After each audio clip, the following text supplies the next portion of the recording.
حبیب خدا موحدین کی اولاد میں سے ہیں۔ اور دوسری دعا جو حضرت ابراہیم علیہ السلام نے مانگی، اسماعیل علیہ السلام نے مانگی، ربنا وابعث فیہم رسولا منہم یتلو علیہم آیاتک ویعلمہم الکتاب والحکمت ویزکیہم۔ اے ہمارے پروردگار، انہی میں سے یعنی کہ ہماری اولاد میں سے ایک ایسا نبی مبعوث کرنا جو تیرے کلام کو پڑھ پڑھ کے لوگوں کو سنائے، اس کی آیتوں کی تلاوت کرے، اور جو لوگوں کو حکمت کی تعلیم دے، اور جو لوگوں کی دلوں کی صفائی کرے، جو لوگوں کو جانور سے انسان بنا دے۔ اور کیا اللہ سبحانہ وتعالیٰ نے ان کی دعا کو قبولیت کا شرف بخشا کہ ہمارے رسول خدا صلی اللہ علیہ وسلم کو ان کی ذریت میں سے مبعوث کیا، اور نبی پاک صلی اللہ علیہ وسلم نے ان عرب کے لوگوں کو کہ جو جہالت میں اور ضلالت میں اور گمراہی میں اپنی مثال نہیں رکھتے تھے، ان کے دلوں کی ایسی صفائی کی کہ وہ اپنی نفاست میں، اپنے اخلاق میں بھی بے مثال بن گئے۔ یہ اللہ سبحانہ وتعالیٰ کا ایک خاص فضل تھا، ایک خاص کرم تھا جو کہ اللہ سبحانہ وتعالیٰ نے حضرت ابراہیم علیہ السلام اور حضرت اسماعیل علیہ السلام پہ کیا۔ حضرت اسماعیل علیہ السلام کی شادی قبیلہ جرہم میں ہوئی، اور وہاں سے حضرت اسماعیل علیہ السلام کے 12 بچے اللہ سبحانہ وتعالیٰ نے بڑی برکت دی، اللہ سبحانہ وتعالیٰ نے انہیں 12 بچوں سے نوازا۔ میں اس سے پہلے کہ میں حضرت اسماعیل علیہ السلام کی اولاد کی طرف آؤں، میں عرب کا تھوڑا سا تعارف کرانا چاہوں گا یہاں پہ کہ عرب کے قبائل، عرب جو ہیں 2 بڑے قبائلوں کے نام سے، ایک باقیہ اور ایک البائدہ۔ جو البائدہ ہیں وہ عرب جن کا ہم تذکرہ قرآن پاک میں سنتے ہیں، عاد و سمود اور اس کے علاوہ دوسری قومیں جو عرب کی قومیں تھیں، جن کو اللہ سبحانہ وتعالیٰ نے عروج دیا، جن کو اللہ سبحانہ وتعالیٰ نے طاقت دی۔ اگر آپ قوم عاد اور سمود کے قصے پڑھیں، اللہ سبحانہ وتعالیٰ نے ان کو اتنی طاقت دی ہوئی تھی اور اتنا ذہن دیا ہوا تھا کہ انہوں نے پتھروں میں، پہاڑوں میں، چٹانوں کو کاٹ کاٹ کے گھر بنائے، لیکن اللہ کی نافرمانی میں پڑے رہے۔ تو اللہ سبحانہ وتعالیٰ نے اس قوم کو، بائدہ کو، اللہ سبحانہ وتعالیٰ نے صفحہ ہستی سے مٹا دیا۔ کسی کو تیز آندھی لے اڑی، کسی کے لیے رات سخت آواز آئی، اور سبھی لوگ اوندھے گھروں میں، اور اللہ سبحانہ وتعالیٰ نے ان کی نسلوں کا نام و نشان ختم کر دیا۔ دوسری قسم جو عرب کی ہے، جو عربی میں بات کرتے ہیں، بائدہ ہے، اور بائدہ کی آگے 2 قسمیں ہیں، اور اس میں 2 قسموں میں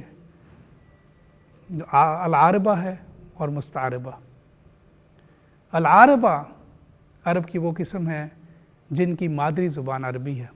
یہ لوگ یمن کے ارد و گرد اور اس کے علاوہ حجاز میں اور جزیرہ نما عرب میں ہر جگہ یہ پھیلے ہوئے۔ دوسری قسم مستعربہ۔ مستعربہ وہ عرب ہیں جن کی اپنی مادری زبان عربی نہیں۔ یہ وہ لوگ ہیں جو حضرت اسماعیل علیہ السلام کی آگے اولاد میں سے، انہیں ہم عرب مستعربہ کہتے ہیں، کہ انہوں نے عربی ان سے سیکھی، ان کے عرب کے ساتھ قبیلہ جرہم جو تھے وہ عربہ تھے، ان کے ساتھ حضرت اسماعیل علیہ السلام کی جب شادی ہوئی تو آگے نسل، حالانکہ حضرت ابراہیم علیہ السلام کی زبان عبرانی زبان تھی، لیکن یہ آگے حضرت اسماعیل علیہ السلام اور ان کی آگے جو اولاد ہے وہ ان کی زبان عربی زبان، اور یہ عرب مستعربہ کہلاتے ہیں۔ اللہ سبحانہ وتعالیٰ نے حضرت اسماعیل علیہ السلام کو برکت دی۔ اللہ سبحانہ وتعالیٰ نے اسماعیل علیہ السلام کو 12 بچوں سے نوازا۔ ان میں سے ایک جو ہے وہ قیدار ہیں۔ قیدار کی نسل میں سے ایک پیدا ہوئے مرد انسان، ان کا نام عدنان، اور عدنان کے آگے پوتے ہیں نزار۔ نزار کے 4 بچے تھے، ان میں سے ایک تھے مضر۔ مضر کے آگے اولاد میں سے قریش بن مالک ہوئے، اور قریش بن مالک کی اولاد میں سے قسی ہوئے۔ قسی کے آگے 3 بیٹے تھے، ان میں سے ایک عبد مناف ہوئے۔ عبد مناف کی نسل میں سے آگے ہاشم ہوئے۔ یہ ہاشم کی لینیج ڈائریکٹلی رسول اللہ صلی اللہ علیہ وسلم سے ملتی۔ ہاشم نے بنو نجار کی خاتون جو کہ مدینہ کی سردار کی بیٹی تھی سلمہ، ان سے شادی کی۔ ہاشم کی شادی سلمہ سے ہوئی جو کہ بنو نجار کی قبیلہ کی سردار کی بیٹی تھی۔ ہاشم فلسطین تجارت کے لیے تشریف لے کے گئے، بیمار ہو گئے اور وہیں مدفون ہوئے، اور ان کے بطن سے ایک چھوٹا بچہ جن کا نام شیبہ تھا، شیبہ ہوا۔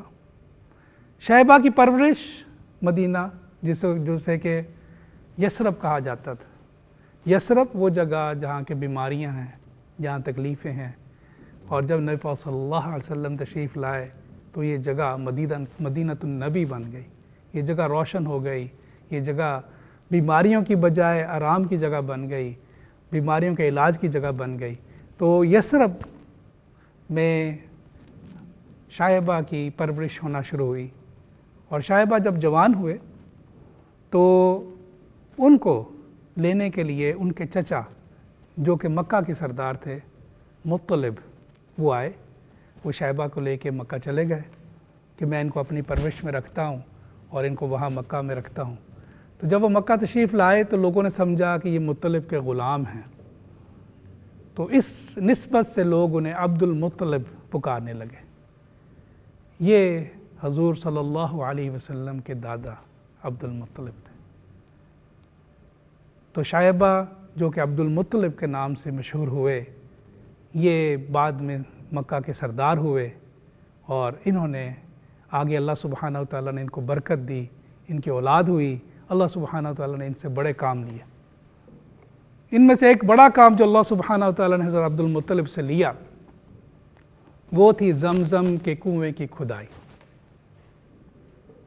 ہم اس طرف آتے ہیں، اللہ کے گھر کی طرف آتے ہیں، اللہ کا گھر تعمیر ہو گیا اور اللہ کے گھر کی عبادت شروع ہو گئی۔ اللہ کے حکم سے حضرت ابراہیم علیہ السلام نے پکار دیا حج کے لیے۔ اللہ نے فرمایا کہ پکار لگائیں، لوگوں کو بلائیں، حج کے لیے بلائیں، میرے گھر کے لیے بلائیں۔ حضرت ابراہیم علیہ السلام پریشان ہوئے کہ یا اللہ یہاں بیابان میں کون میری آواز سننے والا۔ اللہ سبحانہ وتعالیٰ نے فرمایا کہ آپ کا کام آواز لگانا، آواز پہنچانا میرا کام۔ حضرت ابراہیم علیہ السلام نے آواز لگائی، اور اس آواز پہ آج بھی ہم لبیک کہتے ہوئے اللہ کے گھر کی طرف لپکتے ہیں، اور یہ لوگ جوک دک جوک مختلف عرب کے قبائل اللہ کے گھر کی طرف جانے لگے اور اللہ کے گھر کا حج کرنے لگے۔ اور اللہ کا گھر تمام اصنام سے پاک تھا، وہاں کوئی بت نہیں تھا، ایک اللہ کی بندگی تھی۔ دین ابراہیمی ہے ہی یہ کہ ایک اللہ کی طرف اللہ کی طرف جھکو، ایک اللہ کو الہ مانو، ایک اللہ کو خالق مانو، ایک اللہ کو رازق مانو، ایک اللہ کو ہی اپنا شافی مانو، ایک اللہ کو ہی اپنا مالک مانو۔ یہ دین ابراہیمی کی تعلیم تھی جو کہ عربوں میں اس وقت راسخ تھی۔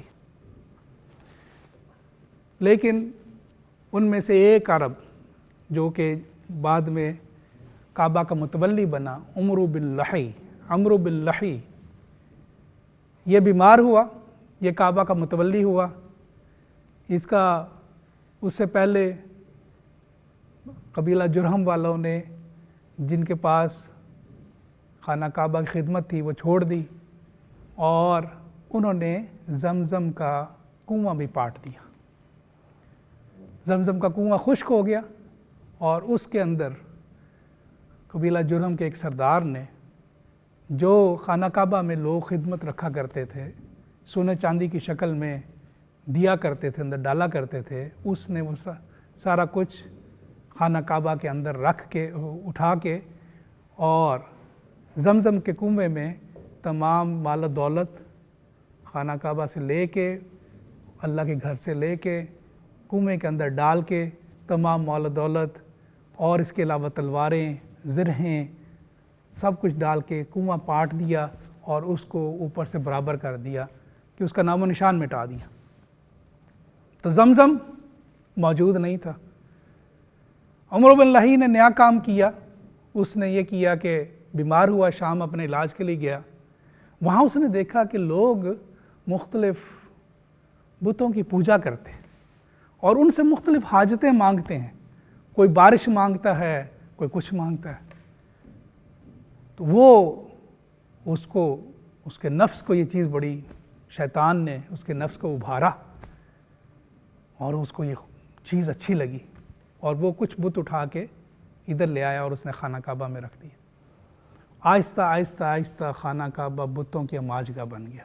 اب ہر قبیلہ اپنا بت جو ہے خانہ کعبہ میں رکھنے لگا، اور اس لیے رکھا جاتا تھا کہ مختلف قبائل آتے ہیں، جب اللہ کے گھر کا طواف کریں تو اپنے بتوں کی بھی زیارت کریں۔ تو اس طرح 360 بت خانہ کعبہ کے کچھ اندر اور کچھ باہر نصب کر دیے گئے، جن میں جو سب سے بڑا بت تھا اسے حبل کے نام سے مشہور تھا۔ حبل کا دایاں ہاتھ نہیں تھا تو دایاں ہاتھ سونے کا بنایا گیا، سو حبل کا دایاں ہاتھ سونے کا تھا۔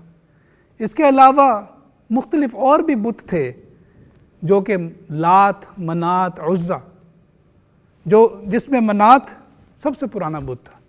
منات مدینہ منورہ اور مکہ مکرمہ کے درمیان ایک جگہ تھی، ساحل کے پاس ایک علاقہ تھا قدید، وہاں پہ نصب تھا۔ جبکہ لات یہ طائف میں ایک مربع شکل کی چٹان تھی، اس کے اوپر ایک گھر بنا ہوا تھا، یہ لات یہ بت تھا۔ عزا ایک درختوں کے جھنڈ کا نام تھا اور یہ لوگ اس کی عبادت کرتے تھے۔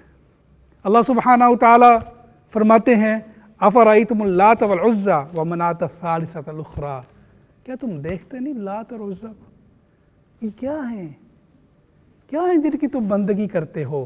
اور تیسرا جو کہ منات ہے، وہ کیا ہیں جن کی تم بندگی کرتے ہو؟ تو ناظرین، یہ وہ اس وقت ماحول تھا وہاں پہ، اور اتنی زیادہ پستی تھی کہ انہوں نے ایک نیا بت، اور وہ بھی ایک عجیب و غریب کہانی ہے کہ وہ کہانی یہ کہ دو لوگ جو تھے اصاف اور نائلہ، یہ یمن سے آئے حج کرنے کے لیے، خانہ کعبہ کے اندر انہیں موقع ملا تو انہوں نے بدفعلی کا ارتکاب کر لیا، تنہائی ملی تو بدفعلی کا ارتکاب کر لیا۔ اللہ سبحانہ وتعالیٰ کو غضب اللہ کا غضب آ گیا اور ان کو پتھر بنا دیا گیا، اور عرب کی پستی اتنی تھی کہ اصاف اور نائلہ جو کہ پتھر کے بن گئے ہوئے تھے، ان کے بھی بت باہر رکھ لیے اور ان کی بھی پوجا شروع کر دی۔ تو اس وقت جب نبی پاک صلی اللہ علیہ وسلم کا ظہور ہوا، جب دنیا میں تشریف لائے، اس وقت اللہ کا گھر بتوں سے ہٹا ہوا تھا۔ اللہ کا گھر کے اندر بھی بت تھے، باہر بھی بت تھے، اور شیطانیت ہر طرف تھی، بے راہ روی ہر طرف تھی، کسی طرف کوئی نیکی کا غلبہ نہیں تھا۔ اور یہ وہ عالم تھا کہ جب اللہ سبحانہ وتعالیٰ نے اشرف المخلوقات، جب اللہ سبحانہ وتعالیٰ نے امام الانبیاء، وجہ تخلیق کائنات کو اس دنیا میں بھیجا۔ سو انشاءاللہ ہم دوسرے پروگرام میں حضور صلی اللہ علیہ وسلم کی ولادت کے بارے میں اور حضور صلی اللہ علیہ وسلم کے بچپن کے بارے میں تفصیل سے بتائیں گے۔ وما علینا الا البلاغ۔